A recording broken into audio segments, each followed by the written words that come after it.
Si je vous parle de véhicules pour les morts, vous penserez forcément au corbillard. Qui est-il ? D'où vient-il ? Mais surtout, est-ce qu'il est utilisé de partout dans le monde ? Je vous emmène pour un voyage qui, je suis sûre, vous apprendra des choses peu banales.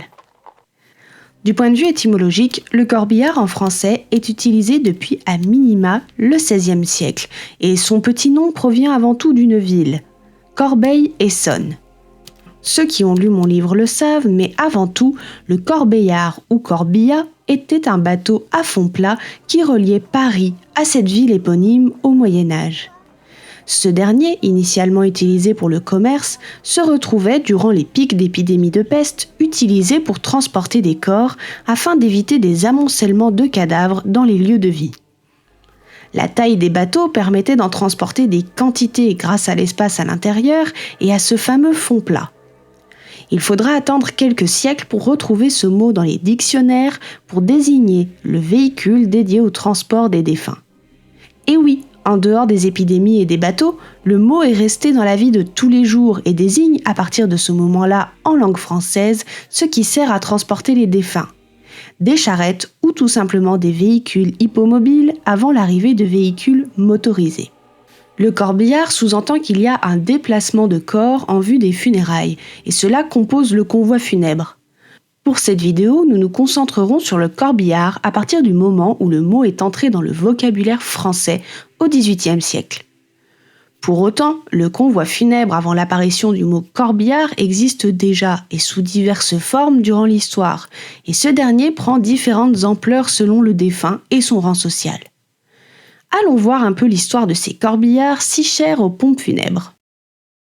Retrouver des corbillards du XVIIIe siècle conservés n'est pas une mince affaire. En effet, si l'on retrouve des représentations sur des gravures et des documents montrant un corbillard recouvert d'un tissu opaque, on est encore loin de ce que nous connaissons maintenant. Le cercueil n'est donc pas visible sur les représentations de cette époque. On devine le véhicule de transport avec ses décorations, surtout pour les personnes de haut rang qui voient leurs funérailles immortalisées en gravure. Bien souvent, les corps étaient menés sur de simples charrettes, pour la population bien loin des cortèges de personnes importantes. Le corbillard, et ce dans tous les endroits où il est utilisé, répond à des impératifs de trajet et de distance. Un exemple marquant sera le 9 septembre 1715, le transport du corps de Louis XIV qui sera accompagné de Versailles à Saint-Denis de nuit par environ 1000 personnes prenant part au cortège. Des funérailles très codifiées par l'étiquette. On peut voir un aperçu de ces dernières en archives. Il est donc aisé de comprendre que les funérailles sont variables selon les rangs des individus, leur zone de vie et les coutumes en lien avec leur époque. La fin du XVIIIe siècle sera plus bavarde en termes d'illustration. Pour les personnages importants, on peut voir qu'un véritable travail d'immortalisation très détaillé est produit, comme les images de la translation des cendres de Voltaire à l'église Sainte-Geneviève, l'actuel Panthéon à Paris. On y voit le trajet du char monumental avec le sarcophage de Voltaire en route pour sa dernière demeure en 1791. On est très loin des habitudes funéraires en France, puisque les exemples cités précédemment concernent des personnages importants. Le commun des mortels, lui, verra ses funérailles simplifiées, mais le corbillard va vivre de nombreuses évolutions par la suite. Le XIXe siècle est celui qui nous laisse le plus d'éléments visibles ou encore photographiés autour des corbillards hippomobiles, c'est-à-dire menés grâce à des chevaux. Des corbillards à la complexité variable selon les moyens du défunt, son statut social ou encore son âge. En effet, les adultes menés dans un corbillard noir s'opposent aux enfants qui pouvaient être menés dans un corbillard blanc. Le XIXe siècle marque un tournant majeur dans l'utilisation du corbillard.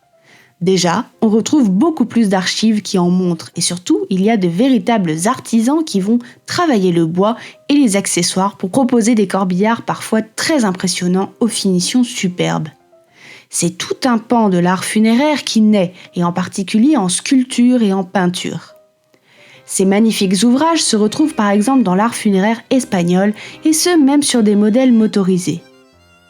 Il est possible de découvrir l'histoire de ces véhicules à Barcelone dans un espace dédié à tous les philocorboliens et curieux. Et plus proche de chez nous, c'est à Cazes-Mont-Denard, loin de Toulouse, que vous retrouverez le musée du corbillard. Une adresse à noter pour vos prochaines excursions. L'île de Ré avait d'ailleurs proposé une exposition sur les corbillards en 2019 appelée « Voyager autrement » autour des corbillards rétais. Le corbillard est une fierté nationale. Oui. Le corbillard se retrouve petit à petit avec des tentures qui remontent et des vitres permettant de montrer le cercueil et les fleurs ou encore des couronnes mortuaires. Avec la réforme des cimetières, le chemin est de plus en plus long pour atteindre ces derniers. Ainsi, le corbillard devient plus populaire lors d'un siècle très marqué et marquant en histoire funéraire.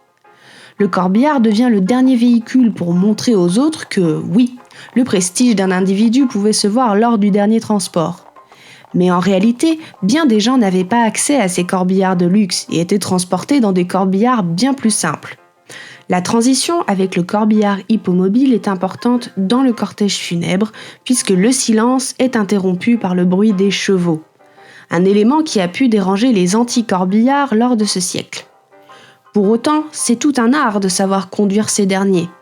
La vitesse d'un corbillard, et ce encore aujourd'hui, va changer selon les moments du cortège.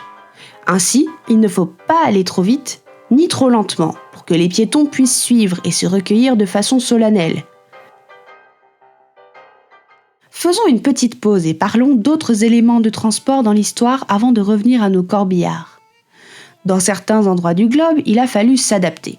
À Venise, par exemple, on retrouve des archives de gondoles funéraires absolument incroyables. En effet, les gondoles funéraires, appelées Barca dei Morti ou Batteon, permettaient d'amener les défunts sur l'île où se trouve le cimetière San Michele de Venise au XIXe siècle. Le cimetière est toujours utilisé et fait l'objet de divers agrandissements ces dernières années. Les barques des morts font maintenant partie de collections muséales, bien qu'une association ait souhaité en restaurer une. Le coût d'un tel chantier reste colossal. Les corbillards de Venise sont désormais motorisés et sous forme de vaporetto aménagés. Néanmoins, les processions en bateau sont aussi parfois immortalisées dans les archives comme celle de Lord Nelson, vice-amiral britannique, décédé en 1805, et on peut voir le transfert de son cercueil sur la Tamise après avoir voyagé sur le Victory. Un exemple intéressant pour comprendre l'adaptation au terrain des cortèges. Dans un registre plus anecdotique, à Lyon en 1900, une construction particulière est à noter. La ficelle des morts, un funiculaire dédié à l'accès au cimetière de Loyasse qui a fonctionné quelques dizaines d'années. Un bon moyen d'éviter le corbillard hippomobile sur la colline pour rejoindre cette immense nécropole. Si le sujet vous intéresse, j'en ai fait un épisode de podcast à retrouver en source. Un funiculaire qui n'a pas survécu au XXe siècle. Pour rester dans la thématique des transports originaux, un train à Londres a marqué son histoire. C'est le London Necropolis Railway, qui permettait de transporter des défunts et des endeuillés entre Londres et le cimetière de Brookwood à une quarantaine de kilomètres. Inauguré en 1854, son terminus, lui, remonte à l'année 1941, en partie à cause de sa destruction lors d'un raid aérien. Ces deux exemples permettent de montrer comment il a été tenté de changer les habitudes par rapport au corbillard alors que des réformes autour des cimetières intervenaient en Europe au XIXe siècle. L'entrée dans le XXe siècle est un moment important pour l'histoire des corbillards. Mais pour trouver de l'innovation, il faut se rendre aux États-Unis, à Chicago en 1909. Le premier corbillard motorisé serait dû à H.D. Ludlow, qui possédait une entreprise de pompes funèbres. Grâce à un mélange de châssis de bus et d'éléments de corbillard hippomobile, l'Américain fit sensation en transportant vers sa dernière demeure un chauffeur de taxi. Néanmoins, il faudra attendre les années 20 pour que le corbillard motorisé chasse les corbillards à cheval. Le tout allant avec l'air du temps, bien sûr, et la transition cheval-voiture durant ce siècle. Imaginez, déjà que les chevaux semblaient bien bruyants pour des funérailles, alors comment des voitures jugées encore plus bruyantes pouvaient-elles être considérées comme respectueuses ? Il a fallu batailler pour que les corbillards motorisés se fassent une place dans le paysage funéraire. Il faut vraiment attendre les années 1920 pour voir de plus en plus de corbillards très travaillés et utilisés avec les défunts. Chaque pays possédait ses fabricants. En France, c'est Berliet qui va proposer un corbillard pour les pompes funèbres générales sur la base d'une camionnette. Bien que la vitesse et le bruit soient réduits, ces véhicules séduisent en ville, mais le cheval fait toujours de la résistance en campagne. Au fur et à mesure que l'automobile évolue, les corbillards évoluent également. Ils doivent tenir tant la vitesse normale lors des transports que le ralenti lors des cortèges à pied. Ça serait dommage de caler. Alors ils commencent à se faire de plus en plus discrets, puisque le faste des cérémonies du 19e et du début 20e s'estompe. Le véhicule doit être remarquable, sans pour autant être trop remarqué. C'est ainsi que de superbes cars funéraires naissent, comme chez Carrier, et bien sûr des modèles plus classiques, comme chez Citroën, avec le corbillard grande taille, et bien sûr la fameuse DS Break ou DS Corbillard, bien connue des amateurs de ces véhicules. Mais attention, tout le monde n'est pas oublié. Il faut aussi compter sur l'existence du sidecar corbillard, adapté par exemple pour les motos. Impressionnant, n'est-ce pas ? Sortir et utiliser un corbillard a un coût qui peut alors se retrouver fort rentabilisé lorsque l'équipe de funérailles peut être incluse dedans, ainsi que les fleurs et bien sûr le défunt dans son cercueil en espace réfrigéré. On appellera ça d'ailleurs dans le jargon professionnel un véhicule funéraire. Est-ce que tous les pays du monde ont des corbillards qui se ressemblent ? Pas forcément. Chez nous, ce sont des véhicules du type Mercedes Vito aménagés. Cela est très utilisé pour prendre à bord les porteurs, les fleurs, le matériel pour les funérailles et bien sûr le défunt. En revanche, il est interdit chez nous d'avoir une carrosserie blanche pour ne pas être confondu avec un utilitaire ou une ambulance. Voici un tour du monde rapide de ce que l'on peut voir à l'étranger. J'ai fait une petite sélection que je trouvais sympathique.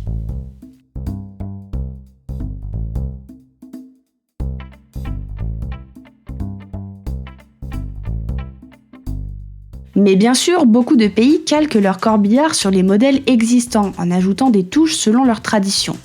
Sans oublier que dans certains cas, le corbillard motorisé n'est pas utilisé. Bien sûr, le corbillard est très représentatif d'un statut social dans de nombreux endroits du monde et il n'est pas rare que les corbillards les plus chers et originaux soient utilisés par des personnes de haut rang dans la société. Néanmoins, dans certains pays, il est possible de louer des corbillards différents. Par exemple, le corbillard Tank en Angleterre est très apprécié par les anciens combattants pour un dernier voyage en toute discrétion. Est-ce que des gens roulent en corbillard ? Oui, mais tout dépend dans quel domaine. J'ai pu croiser sur la toile des personnes qui ont fait le choix de rouler en corbi, comme ce Canadien, mais aussi ce couple qui a décidé de retaper un corbillard pour en faire un van. Et puis dans des registres plus télévisuels, chacun gardera en tête le corbillard vert conduit par la sœur dans Six Feet Under, ou encore le corbillard rouge conduit par Antoine de Maximi dans J'irai dormir à Hollywood. Il s'agit pour les modèles anciens et vintage de voitures de collection qui demandent alors un entretien particulier. Pour ma part, j'adore dans le cadre professionnel m'occuper d'un corbillard. C'est le dernier véhicule d'un défunt et bien sûr il représente l'entreprise des pompes funèbres. Ainsi, en dehors des règles d'hygiène obligatoires, j'aime que ce dernier soit absolument nickel. Mais nettoyer un corbillard, ça reste du sport. Nous avons souvent les pieds boueux après des enterrements et des convois, alors c'est sûr qu'il faut apporter un soin tout particulier à ce véhicule. D'ailleurs, lors des salons des métiers du funéraire, c'est avec une grande excitation que je découvre les corbillards et toutes leurs nouveautés. J'espère que cette vidéo vous a plu, j'étais ravie de vous la présenter. Pour me soutenir, un petit pouce et un commentaire sont les bienvenus et je suis bien sûr sur Tipeee et Patreon. À bientôt!